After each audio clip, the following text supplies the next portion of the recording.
अस्सलाम वालेकुम जी। मॉर्निंग का टाइम है तकरीबन 11 बजे का और मैं इस वक्त हूँ बर्मिंघम में और ये है लेडी पूल रोड। और इस वक्त हम खड़े हैं टेस्ट ऑफ पाकिस्तान। ठीक है, आपको मेरे पीछे नज़र आ रहा है, ये सही पाकिस्तानी जो है माहौल है यहाँ पे।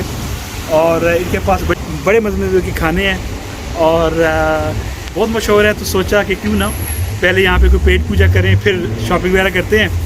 तो अभी हमने ऑर्डर कर दिया है, अब हम ऊपर जाएंगे और कुछ पेट पूजा करते हैं।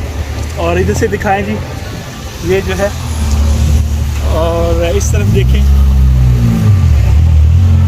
ये यहाँ पे आपको पाकिस्तानी रेस्टोरेंट्स नज़र आएंगे, दुकानें नज़र आएंगी। ठीक है, आज अंदर लेके आओ इनको ज़रा।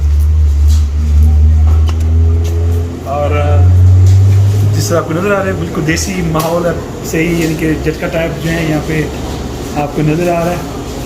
सामने कौमी तराना नज़र आ रहा है आपको। और ये खाने खाओ